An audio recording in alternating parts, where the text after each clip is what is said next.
Play clock at 5. Pass is intercepted at the goal line by Malcolm Butler. The jump, yes, he did. He gives it to Henry. Quick snap. Breeze. Pass is incomplete. No flag. 4th and goal. And they're going to snap it, and it's Trey Burton who throws caught. Foles, touchdown. You know, I think this might have been, in terms of competition, this is very likely the worst week we've seen so far this season. If you want to talk, hey, if you like offense, you had one hell of a week. But if you like competitive games, or i.e. we'll drop a hint to one of the losers this week, if you like to bet the spread, not a lot of people covered. I think it's safe to say. But between constant blowouts, one of the best games of the week was a tank bowl between the Dolphins and the Falcons, and Thursday Night Football was, that was so bad. I can't believe you're disrespecting the Falcons like that. They're 500 right now. Okay, but come on. I cannot believe that. It's still the Falcons. What are they going to do? Make the playoffs? They could. I don't know. They're 3-3. The NFC sucks. Yeah, they'll probably have a playoff spot and choke it away, Alex. Who cares? But of course, ladies and gentlemen, thank you so much for tuning in this week to our NFL breakdown for week 7 of the NFL season. Of course, I'm your host, Ross Allen, joined alongside by the 4th and long NFL correspondent, Alex Kropp, making back-to-back appearances since the preseason show. And it's a good time because I'm glad you weren't at the Niners game on Sunday night, because you probably would still be trying to dry out your damn clothes. Yeah, I mean, the game, it's weird. I don't know what's happening with these NFL cameras these days, but you look on the wide shot of the 50-yard line, it really doesn't look like it's that bad. And then you go to that shot of them, where the lights are going, and it's an absolute sideways rainstorm that's winding like into the players' face masks, and you go down and you just see their jerseys get just progressively more damp, and it's like, oh, maybe this is really, really horrible weather. And it seemed like that deterred the Niners from having any sort of aggressive offense, and I don't think they threw the ball deep once. And on the other side, the Colts were just like, hey, Carson, see how high and how far you can throw this ball and how much you can underthrow Michael Pittman so you can get 3 50-yard pass interference calls. But, I mean, it's just – we'll get into it later, but I have my issues with Kyle Shanahan right now. Yeah, I'm sure you absolutely do at this point. But, ladies and gentlemen, of course, if you haven't caught up with anything from the NFL season so far, we do these weekly shows. You can go check the old ones out. Also, our segmented parts from each show is over on YouTube. But you can find everything, of course, at thefourthandlong.com, or everything NFL at thefourthandlong.com/NFL. And just one more plug before we get into things. Well, a couple more merch-related plugs and apparel, of course, still going strong right now is our just-released MMA collection, the Certified Banger collection. Of course, if you're on video, you can get a nice little sneak peek of these shirts right now. Very nice. Tri-blend cotton. Mm-hmm. This stuff is nice. I'm honestly not even saying that just to say it, but they're genuinely one of the most comfortable shirts that I own. And it helps that my own merch is very comfortable because, I am bit of a whore when it comes to advertising myself, but grinders gotta grind, Alex. Those shirts almost hug your upper body. I don't know what kind of material it is, but it's hug, by the way.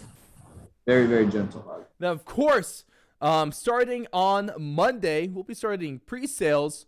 We're finally getting them. 4th and Long trucker hats, ladies and gentlemen. Longly anticipated. I finally found a good enough way to do it, but do so. Of course, got to get those pre-orders going. So, like I said, they'll open up on Monday. Check us out on our socials. I'll be posting pictures and concept art of that, of course. And like always, with anything with the show, I'm taking fan feedback, man. Give it to me, because this is a fan for the people, by the people.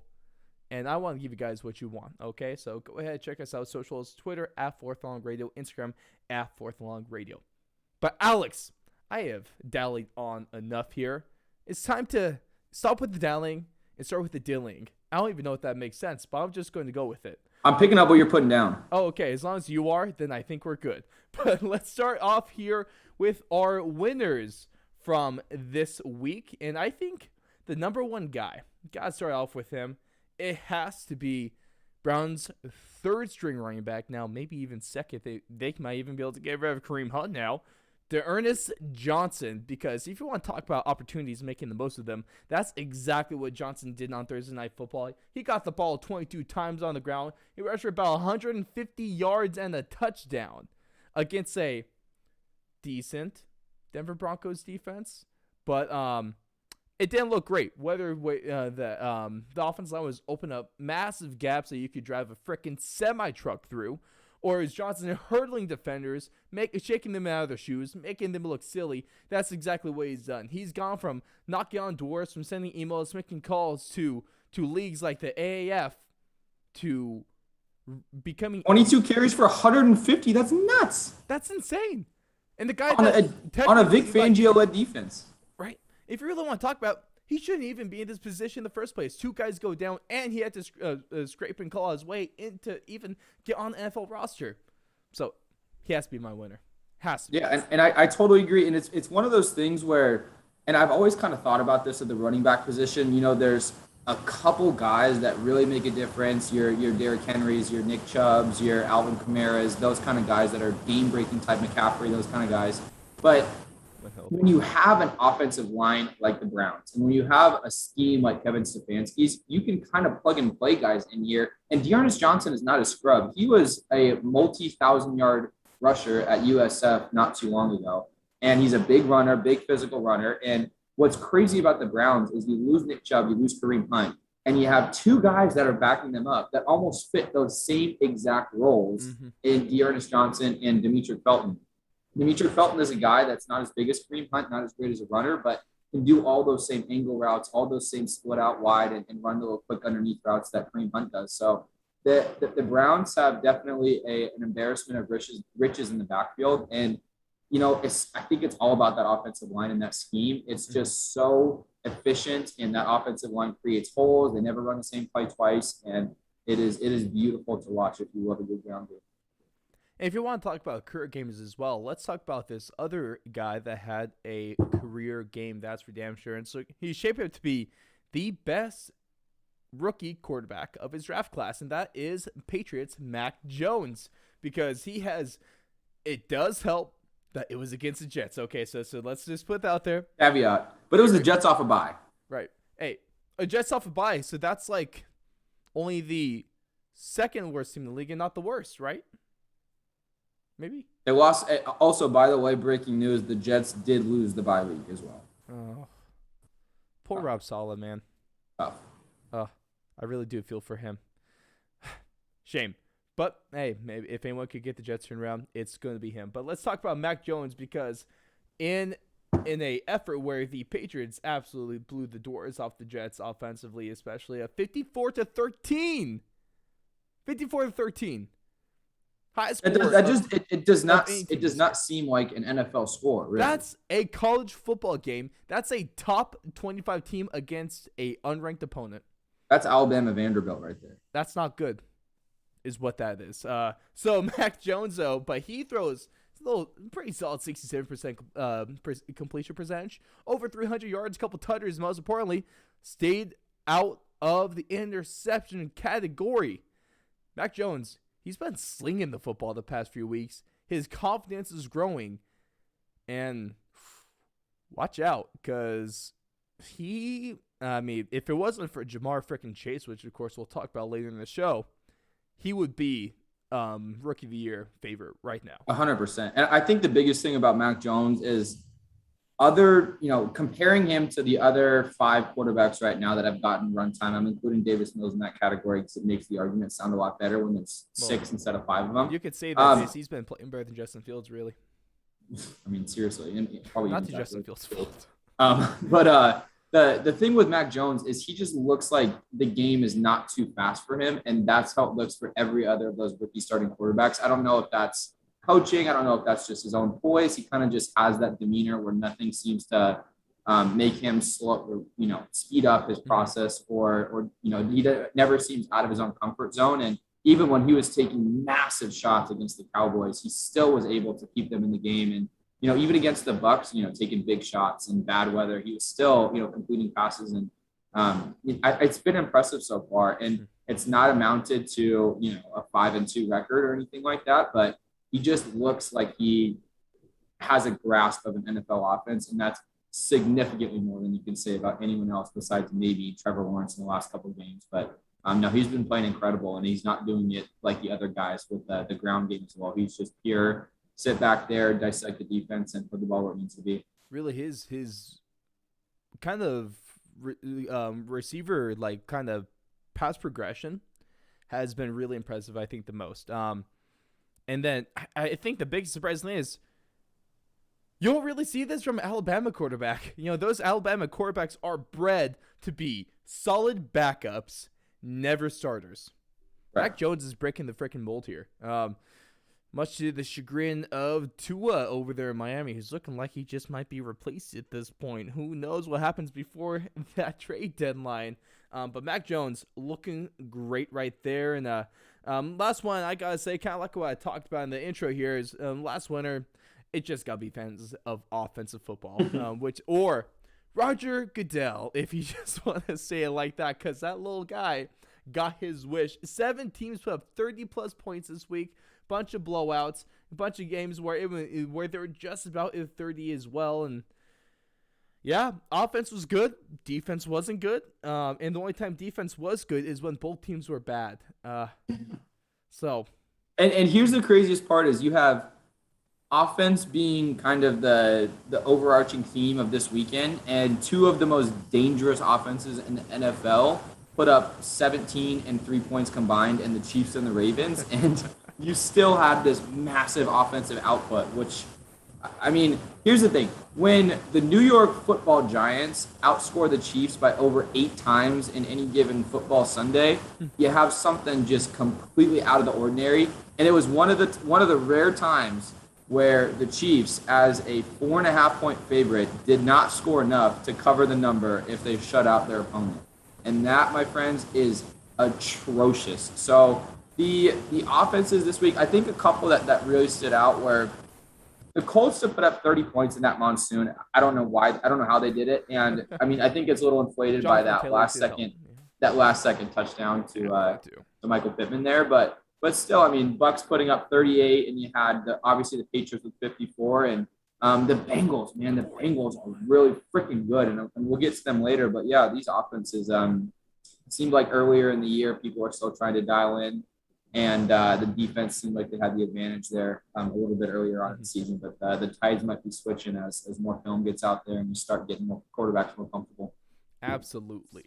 Now, to branch off from the winners, let's go to the other side of the spectrum and talk about the losers here. I've already mentioned his name as well, because my biggest loser for this week is going to be Justin Fields. Because, man, it's not like he's a bad quarterback necessarily. He's obviously a rookie. He's obviously making rookie mistakes, and he has to bear a good amount of the blame for his performance, especially this week when he didn't even make it to 200 yards passing, no touchdowns, and 3 interceptions against a defense in the Bucs that, besides a pass rush, they're really not that good, and their pass rush has been lackluster at best this year. But nonetheless, they're still able to put up sacks on him. They're still able to make him feel super uncomfortable, and they're still able to make him look like a bad quarterback. Of course, it doesn't help when you have a head coach that has his head so far up his rear that he is looking through his mouth. And it also doesn't help when you have an offensive line made out of Swiss frickin' cheese, Alex. But here's the issue is Justin Fields. When did he start playing? Week 3 or week 4? Week 3. Well, week 2, starting week 3. So that's under half the season, and so just as a reference point, the NFL record for sacks in a season, I think, has been 31 or 32 by David Carr with those horrible Texans teams. Justin Fields has been sacked 22 times already, and that record is getting shattered. I mean, that is going to be shattered. He might get sacked 50 times this year, and You just wouldn't If he expect makes that. it that long, damn. And you would not expect that from such an athletic quarterback and a guy who's slippery in the pocket and has that kind of poise. And you saw that at Ohio State. He was not making, he was not holding the ball. He's getting the ball out quick, but it's just been atrocious. And you can't blame Justin Fields because he's got literally nothing to work for there. And when you zoom out and pan out from those behind the end zone looks, all of his receivers are plastered. He has nowhere to go with the ball. And His only legit receiving threat is Allen Robinson. Yeah, and So he's not even double cover getting him. separation. Yeah, exactly. Double cover him. Everyone else could be single cover. Sometimes you don't even need to cover the guys. And as good as Khalil Herbert's been, you don't have David Montgomery out there. You don't have that rushing game. You don't have a good offensive line, obviously. So he's put in an almost an impossible situation, but he's also not performing at all. So I don't know. These rookie quarterbacks, they were kind of anointed as this, similar to that Dan Marino class that had Marino, Elway, and a couple other of those Hall of Famers in there. And it's just way too early to obviously tell, but they do not look like even Herbert, Burrow last year. So that's your Mac Jones, I guess.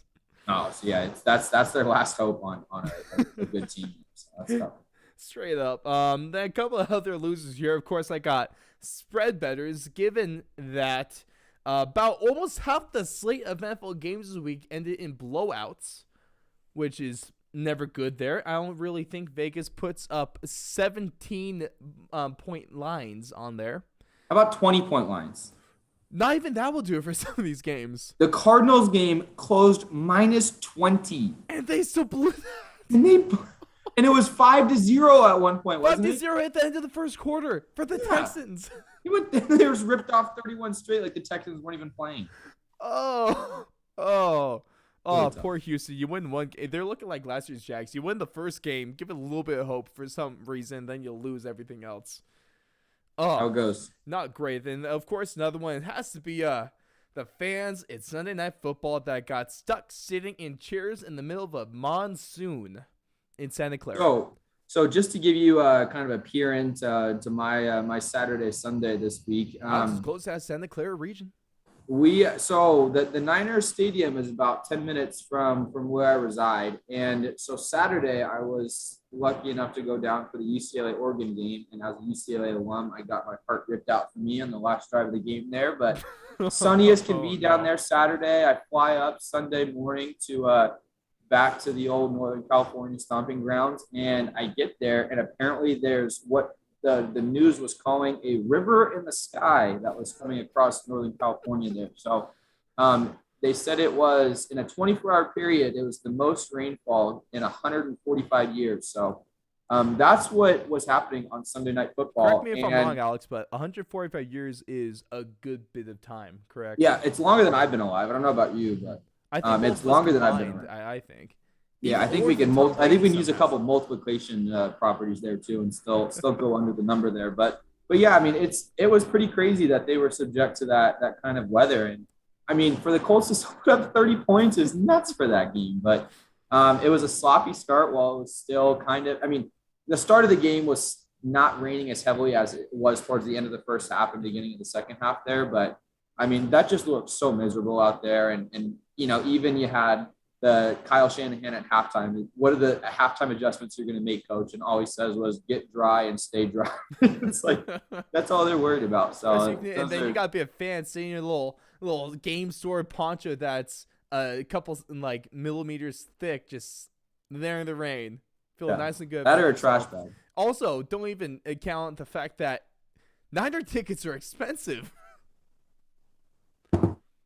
I mean, yeah, they are very expensive. And so that is not – I had a couple buddies that went to this game, and they said it was a lot more disappointing exponentially to go to a home game, night game, prime time, and watch your home team lose, and then also not be able to use your phone or your wallet for the next 24 hours after you try to soak it out with the water in there. So, yeah, just a tough those local Santa Clara stores that were selling rice that night. Yes. Y'all made a killing.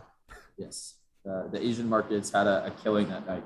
Oh, boy, that's fantastic. But winners and losers there, of course, let us know who you guys think was the biggest winner of the weekend.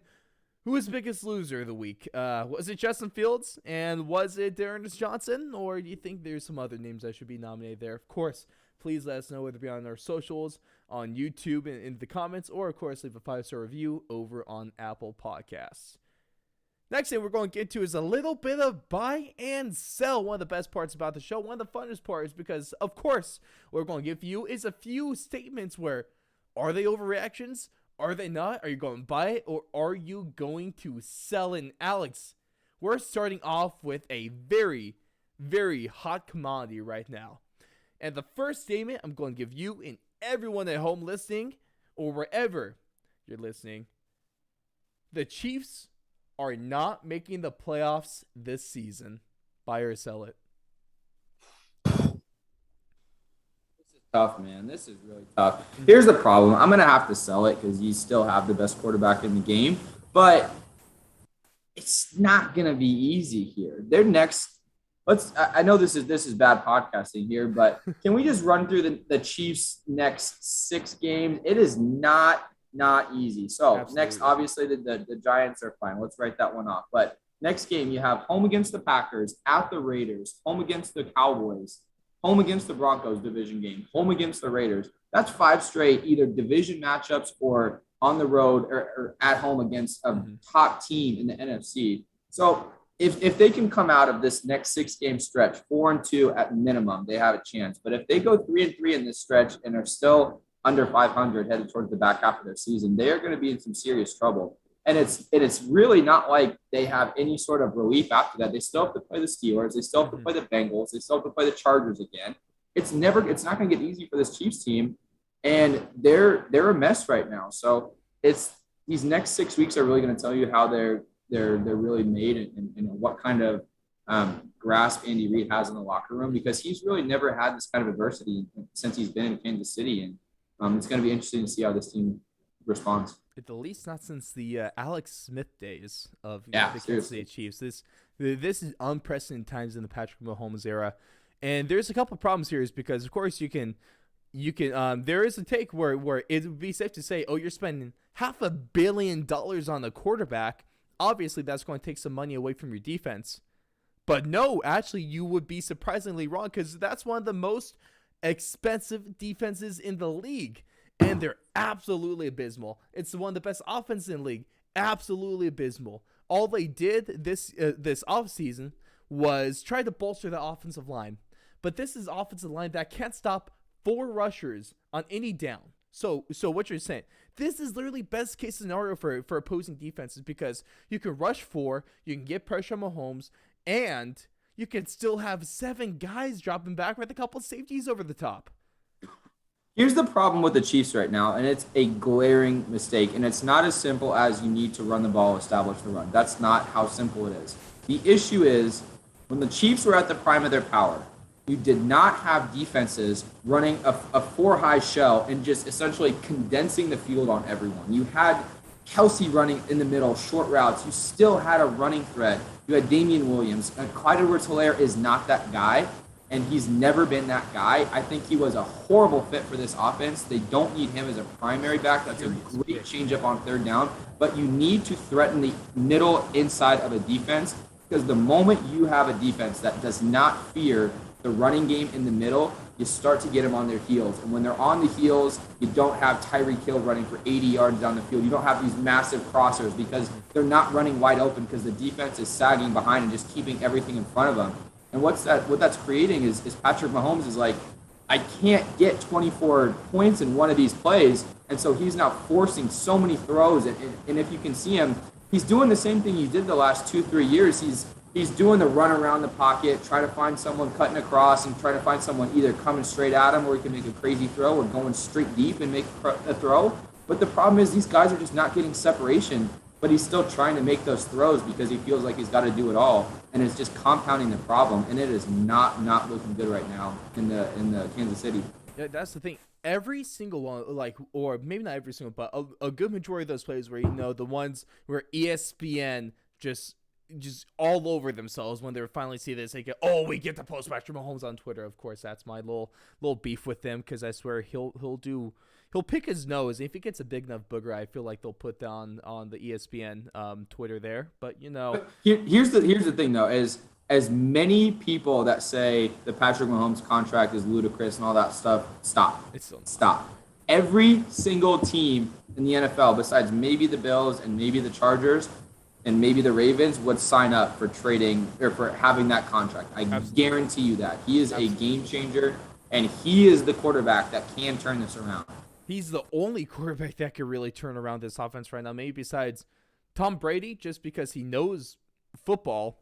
Every single detail you could know about football, Tom Brady knows. But the problem with this is that you can also have, as you said, that middle of the defense is not threatened. It helps when is a defensive back, you can just, and safety as well, if you only have to play the boundary and you could just play your receiver into the boundary, that takes out more than half of any route on the route tree. More than half. You are making this team one-dimensional, which it already is already. I mean, everyone knows that the Chiefs are going passive football. The Chiefs are not a ground-and-pound team. They hardly even run it to even get play action, because you know they're going to passive football. And when you could take out more than half of those routes that they could run, that's one-dimensioning a one-dimensional offense. If that's possible, is there a half dimension? Now, I mean, here's the thing: is physics is the point, but you get the point here. You know, we'll round down on that half dimension and just call it a zero, anyways. And the thing is when the Chiefs were at the peak of their powers, it looked like controlled chaos, and now it's just frenetic and it's just chaos. It's just so bad now. It's just you have people running all over the place, and even Patrick Mahomes, when he throws in completions, he's trying to get the over-the-top ball to Kelsey because he turned an out route up, and he's missing the safety that's still peering over the top. And he's just doing things that he wouldn't normally do, and I think it's all just because he feels rushed and he feels pressured, and it's all on him to put up 35, 40 points every single game. And so it's just all compounding, and I don't think they're missing the playoffs. I would put my money on them making the playoffs, but it needs to happen now. And one of the things about this, too, just to round this out, is that it's not going to be the end-all be-all fix, because there's a lot of things this team has to fix in order to get back on track. But one thing you could start to do, it's a fairly simple thing too, and it's a concept that about 30 to 31 of all 32 NFL teams know how to do, that is take the yardage that you can on the play. Just, hey, we'll move the ball 4, 5, 6 yards, whether it be a play, whether it be through running the football, whether it be through short to medium passes, whether it be changing up what kind of plays we're running, being a little bit more of a balanced offense. Take what you can get, because take what the defense gives you. How many times do you hear that? The problem is that exactly just it's a simple thing, but that's a good start in the right direction. You don't need to have 15, 20, 25 yards of play. You don't. That's not sustainable. 99% of teams cannot do that. The only team that's been the exception recently is the Kansas City Chiefs. And so when you can't do that, it's okay to be normal. It's okay to have to dink and dunk down the field. It's okay to get possession so your liability of defense is on the field for 70% of the game. That's okay. It's been done before. The Chiefs have been the only type of offense. I think them and the Greatest Show on Turf has kind of been the most frenetic type of offenses that we've run. So it's clear that people have done it the other way, and so they need to start adapting to that, or they are going to be seems like kind of they're chasing their tails a little bit, trying to find their old form for a long time now. Absolutely. But in the comments and everywhere, like I mentioned, make sure to drop your opinion. Are the Chiefs making playoffs? Are they missing the playoffs? Ooh, big tests still keep coming up for that team. But let's move into the next segment. I'm going to stay with this Chiefs and Titans game. We're going to focus on the Titans for this one, Alex. And that is, I mean, if we really look at it, they've had 2 losses on the year. They got beat down badly at home week 1 against the Cardinals, so a team which is still undefeated and is the best team in football. And they also lost to the Jets. But if you look away from those 2 things, they are a phenomenal football team. But the real question is, it helps that the Bills had the bye week. The Ravens got smashed. The Titans had back-to-back phenomenal games against the Bills and the Chiefs. Buy or sell, Alex? The Titans are the best team in the AFC. 100% sell. Couldn't even think about this longer than half a second. I think you kind of outed yourself in the body of that intro there.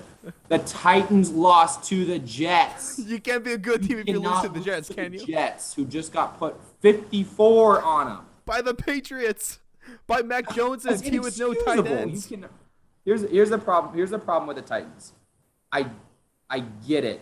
They played incredibly well against the Chiefs. Their defense stepped up. This is still not a good defense. And it is, you cannot put lipstick on a pig and call it whatever you want to call it. But they still have huge holes in their secondary. Their secondary is not good. They still they're very game script dependent. If the Titans get down early in games, they really, really struggle to get back. But they are one of the best teams with a lead that is around right now. And if they can run that game script, they can beat anyone in the NFL, and they've proved that the last 2 weeks with massive wins against the Bills and the Chiefs, who people thought were the class of the AFC before.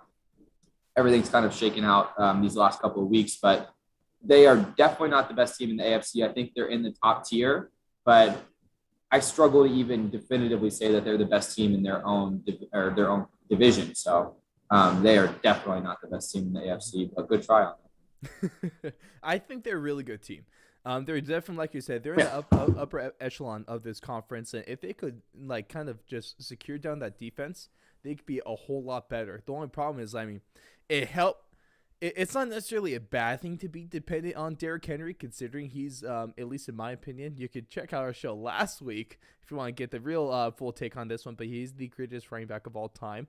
At the least right now, he is easily, hands down, by far the best running back in the league, and he is the leading MVP candidate, in my opinion, at this point. So it's okay to depend on the guy like that when he's that damn good, and especially when he's, I'll knock on wood for him, and I'll cross my fingers and all that good luck stuff, that he's been able to stay on the field as well, because, of course, the best ability, besides being able to run 21 miles an hour while running through people, at 250 pounds. At 250 pounds. Besides all that, the best ability is availability. And so that's one of the best parts about him. So it's okay to depend on it. But do you really, Ryan Tannehill is a good quarterback. As soon as he got, it's Adam Gase effect. As soon as he got away from him, he was a good quarterback. He is a good quarterback.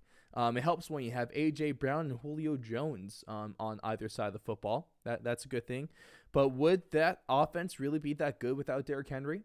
Would that pass really be as good without Derrick Henry? Would it even be close to as good without Derrick Henry? No. While the Titans, as long as they're healthy, they could secure that defense. They could definitely be up there in the names of Super Bowl contenders. Right now, you gotta give it to the Bills, though. So I'm gonna sell this statement, but not necessarily because the Titans are a bad team. I would just say they're an incomplete team at this point in the season. Agreed. Plenty of time to improve, man. You got 10 games. You got 11 weeks, 10, 11 weeks. So that's not bad right there. Now, the last statement on buy or sell this week is Tom Brady has thrown for touchdowns. It was 600 and 601 over the weekend in their thrashing of the Chicago Bears. And so, Alex, Tom Brady, he's going to play forever. He's made to 600 touchdowns. Buy or sell, he's throwing for 700. It's the crazy thing is this is actually in play. Yeah, because it is. if he just gets 25 the rest of this year, 20 the rest of this year, and has 2 more years of 40 plus, that's 2 years of him. And that's really not that crazy to think he can play for another 2 years. 4. He doesn't even need that much. No, I'm serious. He might get to 750 at this point. It's ridiculous the kind of efficiency he's doing. So I'm going to buy this statement 100% of the time. I'm never going to tell Tom Brady he's not going to do something. That's just seems like a losing argument. So 100%, he's going to do it. It's quite stupid. But I am a true optimist, Alex. And for all the fans that are fans of anyone besides the Bucks and or maybe still the Patriots, I'm going to sell this statement, but I'm selling it in the hopes that, oh, please don't let this happen. Please don't let Tom Brady keep dominating. Because, man, I respect it. Doesn't mean I have to like it. Oh, man. Do you see, if you guys like video games, Battlefield 2042, that, the best gaming franchise in the history of gaming. I know that's a hot take, but at least my favorite first-person shooter. Obviously, fantastic game. In Battlefield 2042, they had a trailer where they were there's a little advertisement. Is Tom Brady Super Bowl, or it was either Super Bowl or NFL MVP in 2042? And I wouldn't be surprised. I'm telling you, anyone that said Tom Brady, you're not going to do something, has not been proven right the last couple of years. Tom Brady, you're not going to retire right now. Yeah, I don't think that's going to be met with a lot of good fortune there, Ross. So good luck on that one, and it'll be better you than me. Worth a shot, right? Of course. Yeah, is what it is, ladies and gentlemen. Let us know what your thoughts on this buy or sell. Buy or sell it. The Chiefs are not making the playoffs. The Titans are the best team in the AFC, and that Tom Brady is throwing for 700 touchdowns by the time he's done with his career. But we're getting to the last few segments of the show here. Of course, what we got left is a couple storylines we want to talk about. Our power rankings for Week 8 of the NFL season. And, of course, the Nene of the Week. And one of the first things we're going to talk about here, Alex, is that, especially, if you want to look, you can just look at the last few weeks as well. But if the guys like Jamar Chase and Joe Burrow, the LSU teammates, look like they haven't left college, because these guys are putting on a show. Jamar Chase went from a guy that people were saying couldn't even catch the football because the ball didn't have white on it like the college balls, and now he's making defenders look silly. He's torching guys for 250 yards, and he's putting up unreal touchdowns while breaking tackles and just looking like a freaking specimen there on the field. And all Joe has to do is get it close to him, and he's going to take it all the way to the house. His most recent game, of course, Cincinnati beating the Baltimore Ravens 41-17. In this game, he had 10 targets, 8 receptions, 201 yards with a fat touchdown there. Jamar Chase, the start he's had to this year is absolutely nuts. So here's a crazy stat that I was looking up here. Yes. Jamar Chase is the first receiver in the 2000s and on to be top 2 in the NFL in all 3 categories: receptions, yards, and touchdowns. He is the only receiver in the last 21 years to be top 2 in all 3 of those targets after 7 weeks. And this dude is a rookie. Oh. This is nuts what he's doing right now. He's on pace to shatter Randy Moss's rookie receiving record. Randy Moss, back when he was a rookie, had 1,350 yards, 17 touchdowns, 69 catches. Jamar Chase is on pace to shatter those records. He's on pace for something like 90 catches for 1,900 yards and 15, 16 touchdowns or something like that. So this dude is playing unreal. For me, it's the run after the catch. That slant he took for 85 yards was one of it's just so dominant of a play. Michael Thomas wishes he could do something like that. Sweet damn. It's crazy. It seems like he's playing a different game out there. And you thought as a rookie, especially not playing a snap of football last year, that the game would speed up for him a little bit. And I don't know about all this stuff in the preseason about not being able to see the ball because it doesn't have any lines on it. But if he was playing a little game of cat and mouse with these DBs, I don't think he's surprising anyone anymore, and he's still picking up steam. So the way he started is absolutely ridiculous. And for anyone that has him on a dynasty leagues, you should be ready to celebrate for the next 10 to 15 years if he keeps this up. Absolutely. And the crazy thing is, I'm glad you brought those stats, Alex, because you could pretty much just kind of wrap up Offensive Rookie of the Year already. It's Jamar Chase, and he barring an injury. Yeah, barring injury. Knock on wood again, because that would be one of the worst things that we could see at this point. He's going to break records that Justin Jefferson was setting as well, because Justin Jefferson, I'm not trying to talk down to him, because his rookie year last year was the stuff of legend, and now we see Jamar Chase now stepping in, and it's just back-to-back years of these rookie wide receivers taking the league by storm and possibly, I mean, Jamar Chase, he's not in the conversation for best. We already know he's the best rookie wide receiver, of course. But we have to ask the question, Alex, and he's easily in the conversation. Is Jamar Chase a top 3 wide receiver in the NFL? And it's crazy. This QB wide receiver duo between him and Joe Burrow, are they the best in the NFL as well? I mean, I think that's still ludicrous when you have a guy named Patrick Mahomes and Tyreek Hill out in Kansas City, but they're making a pretty damn strong case right now. And well, I think I would give it more to Devontae Adams and Aaron Rodgers. No, I wouldn't. But okay, that's totally fine. Okay. It's just, are you serious? Devontae Adams is a more he has more weapons, I'd say, because he's more. 100%. He's got more tools in the tool belt, but we've never seen someone like Tyreek Hill before. At least in the league right now. Right now, it's not anyone on the Chiefs. Come on, you see that for this year, sideline throw and catch that Adams and Rodgers had this week. I did, but okay. This year, you're right, but yeah, this year specifically. When you have a guy that can get 250 yards and 3 touchdowns in the first half of a football game, that's just the winner in my eyes. Just inherently. So, fair enough. But here's the problem: is you have Joe Burrow and Jamar Chase who are in year 1 and year 2 respectively, and they already are in that conversation. Bro, didn't even have a full season. To think about, man. Crazy. Didn't even have a full season. He's like year and a half right now. What he's doing is unprecedented, first of all. And second of all, it's something that looks like it's sustainable because while it is, a lot of big plays, there comes a point when it's not a fluke anymore that you're getting these massive, go routes. And he's not uncovered in these things. And he's taking slant routes 81 yards for a touchdown.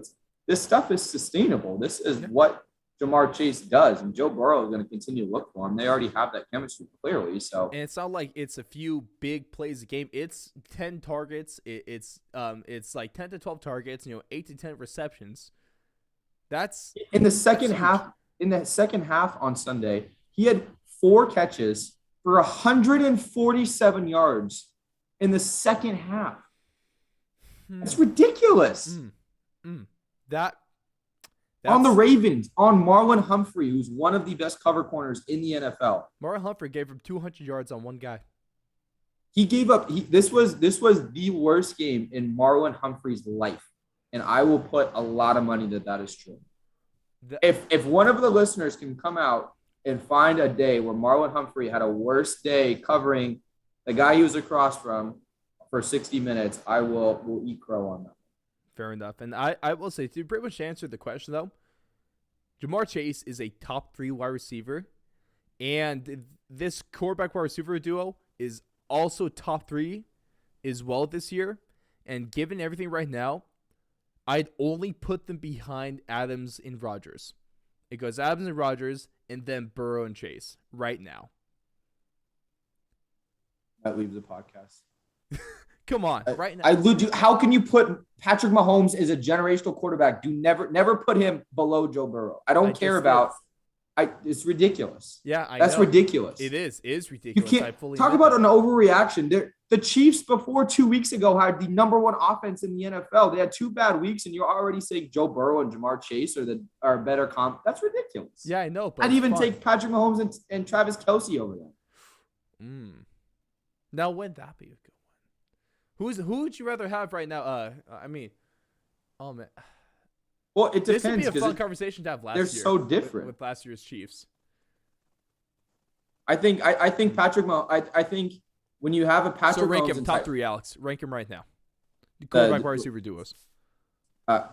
Honest. Okay, right now, yep. You convinced me. Devontae and Rodgers is number 1. Number 2 is Number 2 is Mahomes and Tyreek. Okay. Number 3 is Mahomes and Kelce. Then Burrow and Chase at 4. You know what? Oh, actually, excuse me.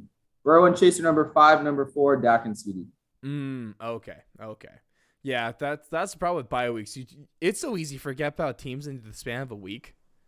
Yeah, but all of a sudden the bye weeks, when you have 6 of the most fun teams on bye weeks, turns out you're not going to have a great Sunday of football. crazy how that works. Look at you, schedule makers. You had one hell of a week, didn't you? Good job, guys. You won NFL. Oh boy. Now, next little thing we're going to do here before we get to our power rankings is one that's we're going to have a little bit of fun here. Because it's spooky season, ladies and gentlemen.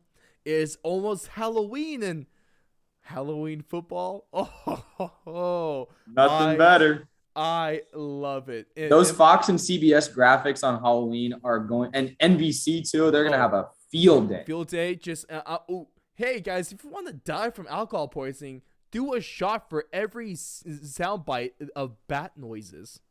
Oh my god, it's going to be after every commercial. You do a power hour with that. Oh man, that'll be tough. Yeah, and sorry about the kids going trick or treating. I'm watching football. I'll leave a bowl of candy out there for you guys. Okay. I mean, I feel like that's probably better for them anyway. To be honest, like screw the middleman. Just give me the candy. You know, that's what I'm saying. Football is the only trick or treating that I need. Oh, that's all I need in my life. And so, if we want to get scary, let's rank our top 5 scariest NFL players of all time. Now, this is a very hard list to make because this is going over decades of football, decades of some of the scariest men to ever walk God's green earth. And so it's very hard to get it down to 5. So there's going to be a lot of room for argument here. And so obviously I would love to see your list as well with this one. But Alex, start us off at your number 5, all right? So number 5, and you know, we kind of take this adjective of scariest NFL players of all time and any direction you want. So yeah, so for this number 5 on my list, the 5th scariest player in NFL history is Lamar freaking Jackson. The dude is, besides Mike Vick, and I personally think Lamar Jackson is a significantly better runner than Michael Vick, because Michael Vick didn't have as many designed runs and zone reads as he did. He was just an incredible scrambler and could make guys miss like he does. But Lamar Jackson runs quarterback power, and he runs between the tackles, and you know he'll run. He'll just do anything that he can from a quarterback running position. And what he's doing this year in the pocket has been extremely impressive. His touch has gotten significantly better. His decision-making is a lot better. Rashad Bateman looks like the real freaking deal. And having Bateman, Marquise, and Mark Andrews run in the middle of the field, I think they have, that second dimension that they've been looking for a lot. So when you think about a scary player, if you're a defensive coordinator and you're playing the Ravens and you're not the Bengals defensive coordinator, you're scared out of your boots right now because you have to defend the run. You have to defend the running back run. You got to defend play action. You got to defend the pass. You got to defend Marquise Brown, one of the fastest players in the league. And it's a lot to deal with. Also, that he had one hell of a touchdown against the Bengals. That was pretty much their only highlight. Yes, he did.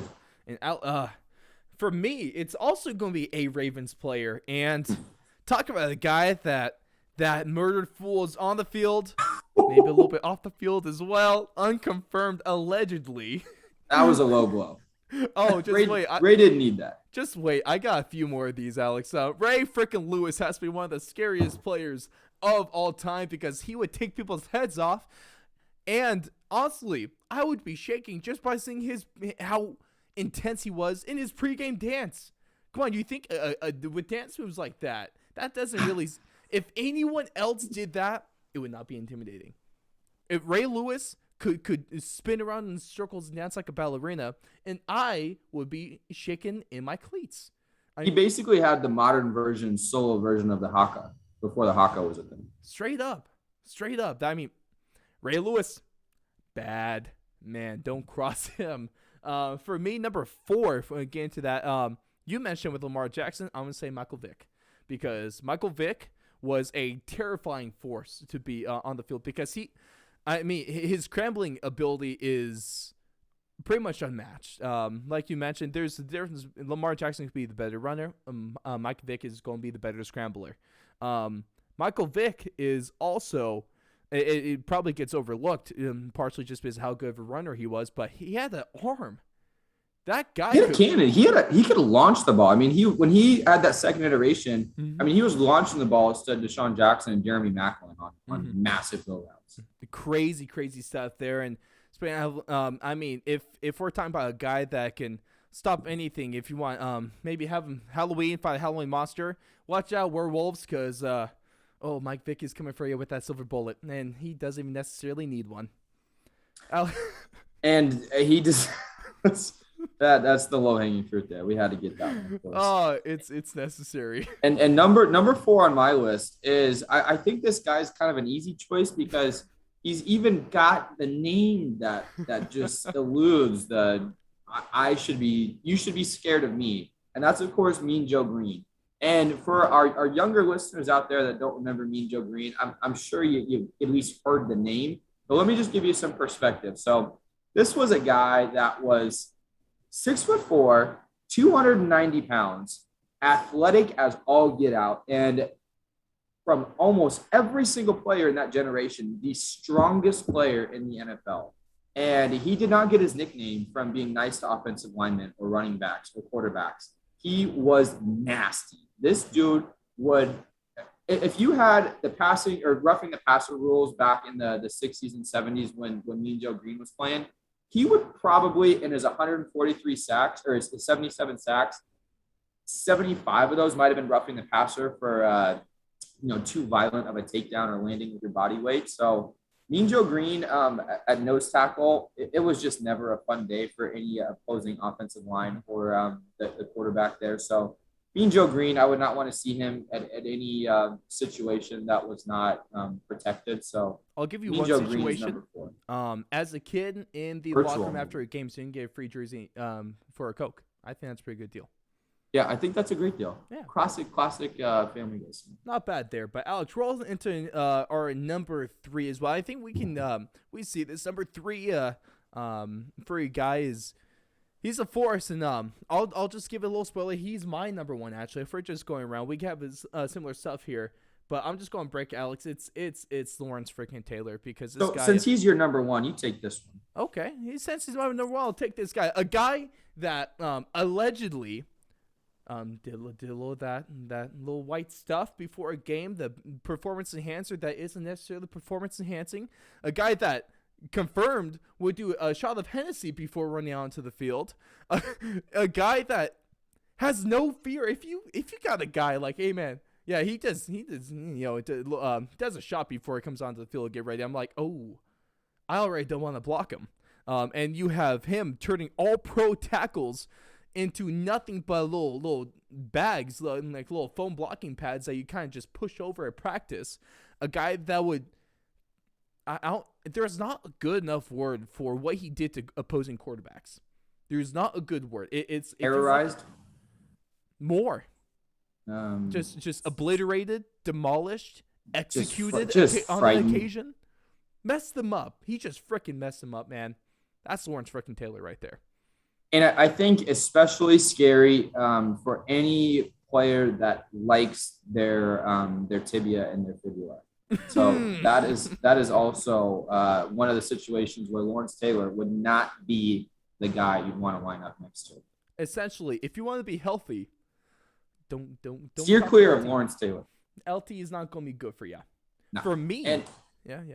I just wanted to get my number 2 out of the way because you did already hit on this man a little bit. And one thing I wanted to layer on top of Ray Lewis here, and of course I'm noticing that I just jumped your number 3 guy. But okay. I got so excited because you left one big part out about Ray Lewis, and that this man not only killed a person, allegedly, he also got popped for he's one of the only people in the NFL that I've ever heard get popped for PEDs. But what he got popped for was deer antler spray. And if you are unfamiliar with the performance enhancing drug market these days, what deer antler spray is essentially deer antler properties. They regenerate. They grow back at an exponentially fast rate. So essentially taking this spray, if you're Ray Lewis, you could work out as hard as you wanted to. You could do whatever you needed to. And your muscles just grow back at 5 times the rate of normal humans. So having that exponentially upping his muscle mass really should not put anything else but fear into your hearts. Not great. Not great. I would be afraid. I would 100% be afraid. And if we're talking about fear, imagine trying to be a defender standing in front of this guy as he's running full speed you, which is 21 miles an hour, and that's my number 3 guy on the list is going to be Derrick Henry. Alex, you have a modern player on your list. I'm gonna have a current player here as well, because Derrick Henry we've already talked about him. He's a specimen. He is ridiculous. He's huge. He's strong. It doesn't look like you can hurt him because he just never gets hurt, apparently. Knock on wood. He runs fast as hell. He runs through people. He takes people. He can pump people's heads and shove them so far into the dirt, they're eating grass for the next season. He's scary. He's scary. And he still has the best nickname in the entire NFL. Tractosito. Oh, I love it. And number 2, before we get to your number 1, Alex, is going to be my favorite player of all time. But it's also a guy, if you want to talk about specimen, let's talk about specimen, and that is offensive lineman Larry Allen. The greatest offensive lineman of all time, a guy that stood 6'3", 325 pounds, and would chase down linebackers. This is a guy that can move running like a 40 in 5 seconds. A guy that can bench 705 pounds. A guy that can squat 905 pounds. Ridiculous. I don't know how he was able to move like he did. And he could move. He was athletic. Outrun linebackers. He was a freak. Imagine he was the guy pulling and lead blocking for pitches and outside runs. He would outrun the running backs occasionally, man. Ridiculous. How is that humanly possible? There's no one. I would say the closest thing right now that we have to Larry Allen is a guy not even like a Trent Brown, there's just really no one like him. It's crazy. I've never seen a human like him. Maybe besides, the only way you can get close to finding humans like him is by going to literal world's strongest man competitions and looking world's strongest man winners. Literally the strongest men in the world. Some of the most freaked, gifted athletes in the world. That's what you compare Larry Allen to. Guys that, in competitions, I love strongmen, by the way. In competitions, they pull trains. They pull, 757s. They pull big-ass military cargo planes. That's who you compare Larry Allen to. But he could run. He was a gazelle out there, too. And here's the thing, is you have freaks of nature like Larry Allen, and you just start to question how you look at him and you being the same species of human. And it's like, I don't think we are. What went wrong with development and with evolution that I got created and you got Larry Allen walking here? Where do we branch off at one point?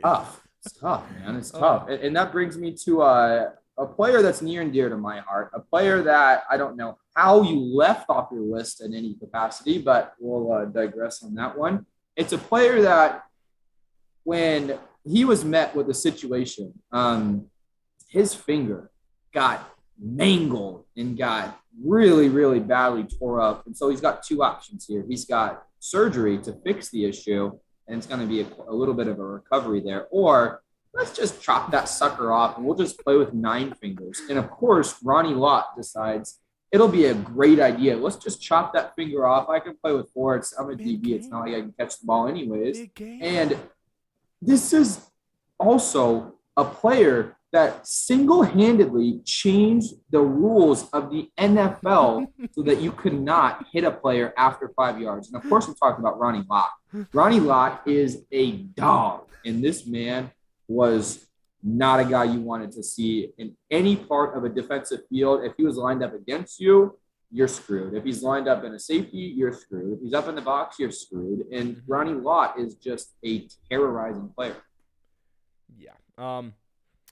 A guy that's willing mid-game to just say, screw it, I'm going to cut off my finger so I could keep laying the wood. That's a guy. That's a great 10 players right there, or five lists there. Yeah. A couple overlaps, but oh man, I mean, what that those people, any one of them, if I saw them I'd probably be more. I'd rather see Jason in the street. I'd rather see maybe Freddy Krueger in my dreams than I would see any one of these men. I agree. Yeah, you got a chance. You got a chance against these guys. But, of course, we'd love to hear your list there. This will be out on socials as well, so it's going to be a lot of fun. Always want to kind of get a little bit of a theme segment. Oh, that's always great this time of year. There's a lot of stuff we can do, and so obviously let us know all about that. But last couple things here before we cap things off, ladies and gentlemen, is Week 8 Power Rankings and the Name of the Week. And with the Power Rankings, got to hop in here because, of course, for me, this was a tough one to do because you got to take teams on buys into consideration. You got to take teams on blowouts into consideration. Wasn't that bad? Are they still a good team? Or do they just suck now? So there's a couple of things. And for me personally, 3 teams stay at the same spot. Whether it be not really like giving a good enough reason to move them up, or they couldn't move up, or they were in the bye week. But then there is a couple teams, and one that moved way up, and one that moved down. And so what I'm going to have here is at number 5, of course, it's going to be the same 5 from last week.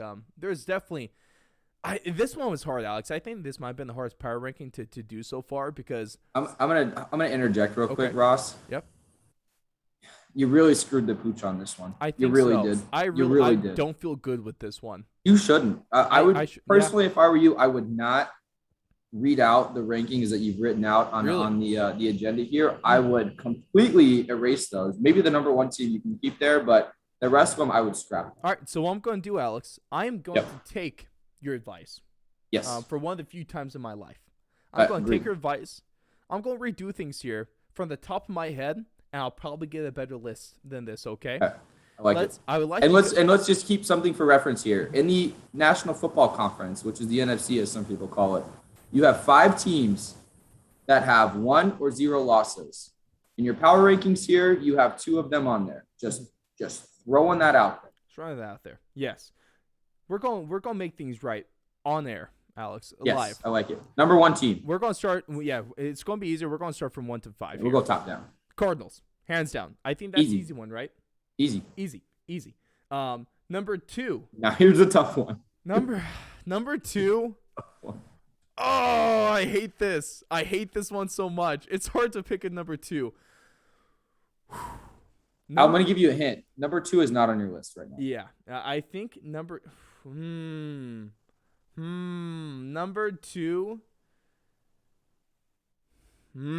Damn. It's got to be the Tampa Bay Bucks. I'm sorry. If you don't put the Tampa Bay Bucks there, because I'm between the Bucks and the Cowboys there, and the Bucks beat the Cowboys. They're 6-1. They just blew out 38-3. Yeah, but also I gotta stick to my guns, and I still don't feel comfortable with the Bucks. At least in the regular season.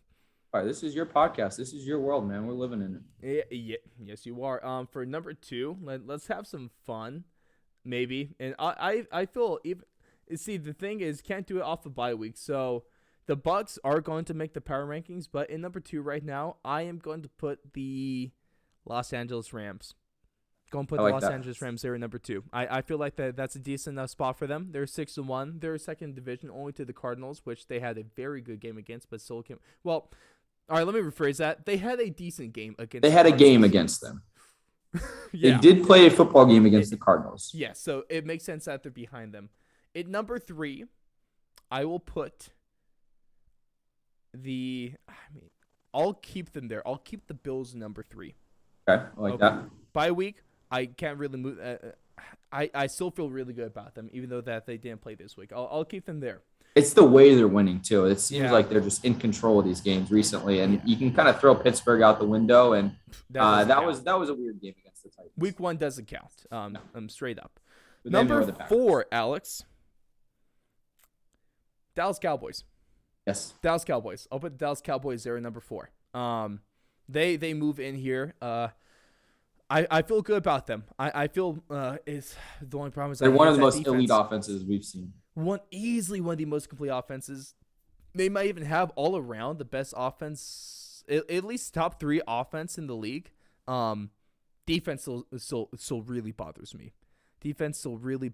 Like we said, they still have game breakers. They have a guy that's the defensive player of the year through and through right now on their defense, and Michael Parsons, who's potentially they have the defensive player of the year and the defensive rookie of the year, and they have a bad defense. That's ridiculous. It's crazy, but that's what's happening. So right now, 1 to 4, it's the Cardinals, and then it's the Rams, then it's the Bills, and then it's the Cowboys. Number 5, Alex, I feel like this is a pretty good list so far. Way better than the one I had. Way better. Correct. I'm going to have some fun with number 5, Alex. Cincinnati Bengals, number 5. Yes. You can't put any other team in there. The Bengals are playing incredibly well. And their defense. Let's talk about their defense. Is good. Okay. Here's the crazy part. The Ravens last week dismantled the Chargers at home. The Bengals came in to Maryland and destroyed them in the second half. In the second half, Ravens came out first possession in the second half, scored a touchdown, 17-13. Did not score a touchdown or a point for the rest of the game. That's crazy. Yeah. So, Alex, I appreciate you. Sometimes we just need real talk here, you know? Sometimes you just need that. You do. Sometimes. And I feel a lot better than this. Sometimes you got to talk. I mean, ladies and gentlemen, sometimes you got to take time and talk things through with the people that you know and respect, you know? It was good radio, too. I mean, we're working off a list that no one could see, but it's probably for the better. See, that's a fun thing. They'll never know how bad it was. I'm telling you, he did not have the Titans as the number 2 team in the NFL. I promise you that. It was bad. What sucks is, like, I mean, the Ravens are still a solid team, but they just didn't look good this week. They're a fringe top 5 team. Other fringe top 5 team is the Bucks, of course. Fringe top 5 team still could be the Los Angeles Chargers. There's a solid group, and hell, you might even put the Green Bay Packers there as well. So there's a lot of people could put right there. But right now, 1 to 5, Cardinals, Rams, Bills, Cowboys, and the Cincinnati Bengals. First in the division in how long? Can you imagine, Russ, if you fast forward from week 1 to week 7 and you go, who are the 2 top seeds in the AFC? If anybody in the world said the Bengals and the Las Vegas Raiders, that's literally 0 people in the world would say those 2 teams are the number 1 and number 2 teams. 0. Not even a smidgen of them. Oh, I love it. I love football. I do too. It's the parody is nuts right now. And I'm realizing, everyone. I know I've said nuts about 40 times today, but this league continues to amaze me week after week. So you're saying keep that rolling, ladies and gentlemen. Help us get a sponsor from Corn Nuts.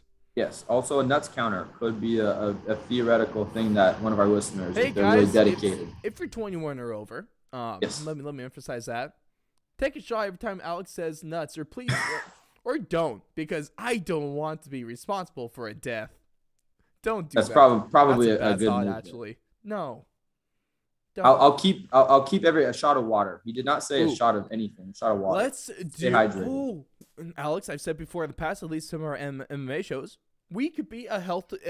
Occasionally, we dip into being a health show as well. So, I don't know, spinach shots.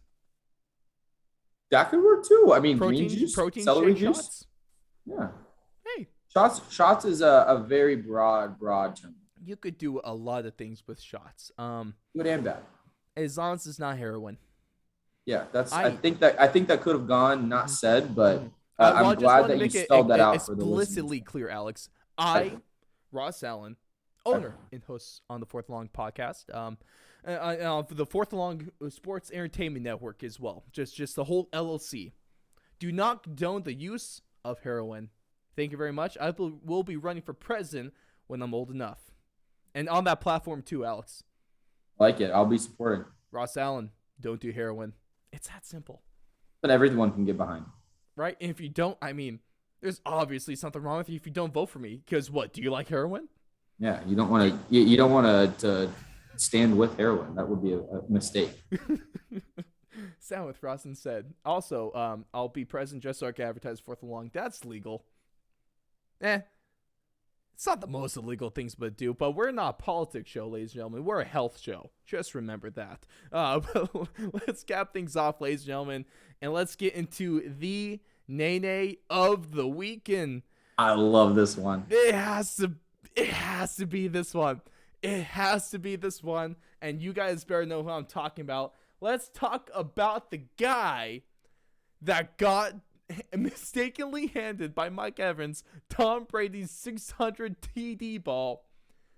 He gets it taken away from him, but in return he gets, albeit a decent return, 2 signed jerseys and a helmet from Brady, a signed Mike Evans jersey and game cleats, $1,000 credit to the Bucs team store, which is easily the worst part about that. Easily. Yeah, that's a horrible one case move. of slap in the face. That gets you like 3 jerseys.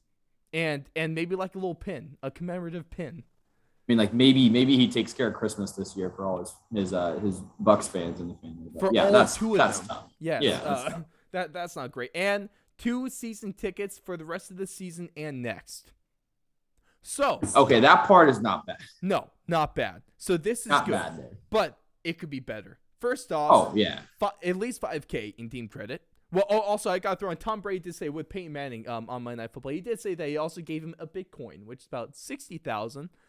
Oh, Tom Brady gave him a Bitcoin? Give him a Bitcoin. Oh, gosh. So that's a huge improvement. Huge improvement. Yeah, that's 60 grand right there. That's not bad. But also one of the a buddy of mine on Twitter, Greg, from the And Then Some podcast, he made 2 very good points. And I would like to put this out here. One thing, something that might be very underrated. He was spot on with this. I would like parking in the players' parking lot. That would have been a good one to ask for, and also maybe like a meal pass or something like that. So you just meal get pass hammered good. in every game. That's good. Also, I think you could have had a never-ending list of things to get this ball. yeah. I really think you could have this is really $1 held million him. football. Yeah. Yeah. Also, don't just give me season tickets. I want season tickets in Tom Brady's box. Yeah, and so someone had a good point. They were like, I would have definitely given the football back to Tom Brady, but I would have definitely held the football to have any sort of Hey, he got a any sort of leverage over there. So I would have said something like, I'll give the ball back, but I'll give it back to Tom Brady. Maybe we go out, play a round of golf together. We end up being best friends. It's this whole crazy we thing. go drink So 80 that would have cups been where I of water started. in one day together, have a good time, a little bit of TB12 action. That's a tough look for that guy, regardless. Yeah, but I is a bit of a nene, but also I do respect him. That is a good fan. That's a good fan. Good person. Yes. Good guy move of the week. Also, along with Johnson, being because named. technically he wasn't even really supposed to be there if you heard his interview. He wasn't planning on being in this game or being in the front row. Wow. Good for Yeah, him. so he lucked into a lot.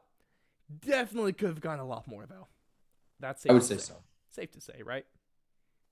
Hey, players parking lot, and send me with either the owner or send me in the box that Giselle seats. Yeah, maybe next to Giselle, just me and her. oh. Well, Alex, where are you going with that one, man? I just want to be in the presence of greatness anytime I can. She's a world-class supermodel. Oh yeah, I forgot. She actually was famous in her own right. Oh, she is significantly more. I mean, that's why Brady was able to take pay cuts every single year at the Patriots, because his wife was making 5 times more than him. Yeah, you almost forgot about that, man. Tom Brady really is not the breadwinner in his family. Oh, that's why. I mean, that's why Belichick's such a good GM, is because for 15, 20 years of his career, he had a quarterback that was able to take way less of a salary because his wife made significantly more than him. The real GOAT, ladies and gentlemen. I think it's safe to say. But thank you so much for joining us here in our Week 7 NFL breakdown. A lot of fun stuff here. Mac Jones and is killing it. Justin Fields is getting killed. We like some scary guys. Historically. What? Historically getting killed. Even worse. That's the worst kind of death. Is the historical death. That's don't die like that. Well, I guess there's good history. Moving on. Move past. Scary players. Arms. These guys are big. They hit hard. They're very scary. Let us know who you think there as well. And also, Chiefs missing the playoffs. Fact or fiction. But Alex, to sum up Week 7 of the NFL season in one word or phrase, what would it be?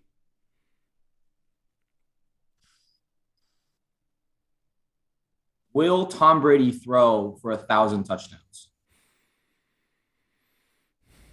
Is how I wrap up this week. Because he, over and over again, is the most impressive athlete in our humanity. I don't even want to say no to that.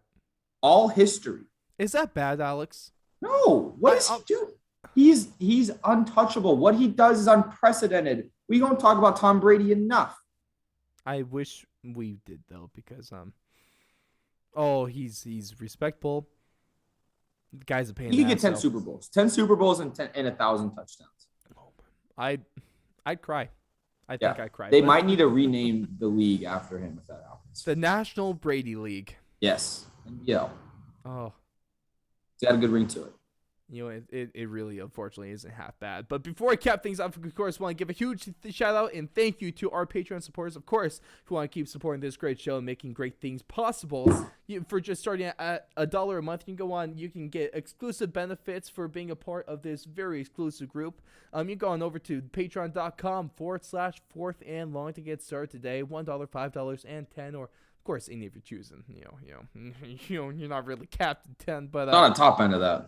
Exactly. Come on now, but it's all good. But you can join them. And a huge shout out to Raid Rodriguez, and for all your card collecting needs, go on over to Instagram and follow at the Big Back Box for all your card collecting needs. I said that twice, but that's twice as good. Shout out to Ryan Watson and Neil Wiley. Thank you so much for tuning in today, especially for those that stayed till the end. We're hitting huge milestones over on YouTube, over on our on our audio streaming services, and we're so thankful that you are a part of it. This is one of my favorite parts about the week, is getting out to you guys. Of course, shooting the stuff with my man AK. And so, Alex, go ahead, stay dry. I hope that the river doesn't fall on you again. And let's hope also for a little bit more of a competitive weekend this week. But amen. Go on out, enjoy some football, enjoy some candy with your football, and we will see all of you after week 8.